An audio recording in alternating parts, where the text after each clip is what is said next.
Good morning, guys. Today I'm going to talk about what to do with chicks, quails, ducks, whatever it is that you're hatching, and when you have some that come out that are not just very good quality. Whether it's splay leg or curled toes or whatever it may be, wry neck maybe, I'm going to show you what I do with them and tell you about why I do it. So I have a batch of quail that come out of my incubator every single Friday. This is my lockdown incubator. I do not hatch out of the same incubators that I incubate out of. So let's take this lid off. And yeah, this one is actually sitting on my washer. I am out of room for incubators. This was a pretty large batch of quail. All these eggs here hatched. I only had 4 eggs out of the whole entire batch that did not hatch. Typically, I end up cracking those open to see if I can figure out why they did not hatch. That way I can try to change something in the future. Sometimes it's just a fact of that they just didn't hatch. They died during the process, and there's really nothing you can do about that sometimes. But I've got 2 quail in here that I did not move to the brooder that will be culled. The reason that I'm going to cull them, let's start with this one here. This one, as you can tell, has splay leg. I put these paper towels down in the bottom of my incubators. There's a few reasons of why I do that. Number one reason is it makes cleaning these incubators so much easier.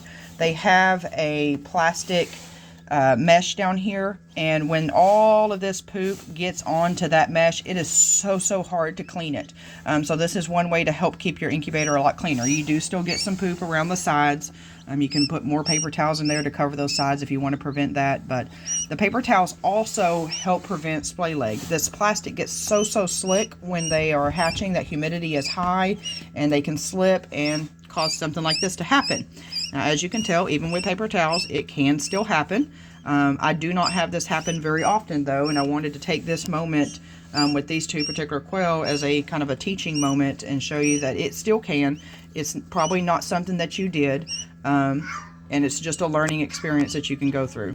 And I've got my cat down here. She is wanting to put her 2 cents in on this video. She knows nothing about quail. She is terrified of chickens, actually, and quail and ducks and everything. But this is splay leg. This is a correctable thing. You can correct it. It's not easy to correct. These quail are so little, and you're going to spend a lot of time trying to fix this. This chick here is also what I would consider a weak offspring. I do not want that in my breeding flock. I sell quail as well, so I do not want to sell that and somebody potentially breed them and then have bad offspring because I sold them a chick that I knew right offhand was going to be weaker in the first place. So this chick, unfortunately, will get culled. It's just something that when you are breeding and hatching, that you have to be able to make these tough decisions. I don't have room for pets. If I was to correct this would only be a pet. I would not keep it for breeding, and I don't have room for pets. I don't have money to feed just pets. That is not what I do. I live on a homestead where we produce eggs and meat and sell offspring. I don't do pets around here. Now this particular chick here, just opening the incubator, it looked okay. However, looking a little closer, as you can tell, it cannot stand up. It's got a couple different things going on here. This particular foot here has curled up toes. This leg over here, and it might be hard to tell, that leg is actually bent, like it's broken. And it has actually already, that's some poop that's on its elbow joint right there, but it's actually already starting to wear type of a little sore top spot. So that chick will be culled as well. I know some of you may not agree with this method.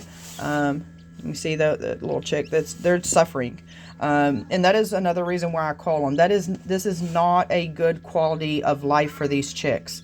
It is more inhumane to let these chicks survive and more than likely starve to death and dehydrate from not being able to get to food and water properly than to just go ahead and cull them and end their life. But that is my personal opinion. If you want to fix that and you want to have pets, by all means, please correct these and make your own decisions. But I also want people to know that when you're breeding and stuff like that, these are not good chicks. This is not what you're looking for. And you've got to be able to make that hard decision to cull.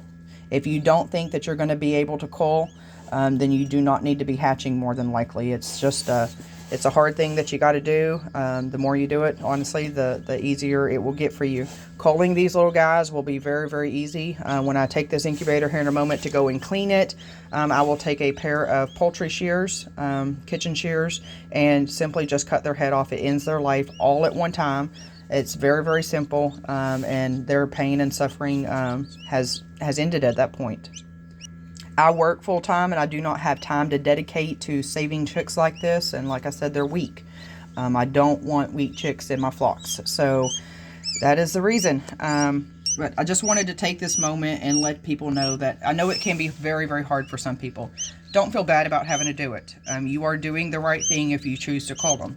You're also doing the right thing if you choose to help them out and try to save them. But at some point, if you realize that you're not going to be able to save them and they're not getting any better, you do need to be able to make that decision to cull them and just end their suffering. Thank you for watching this video. If you follow my channel, thank you, thank you, thank you. If you're new to the channel, please subscribe, and I hope y'all have a wonderful day.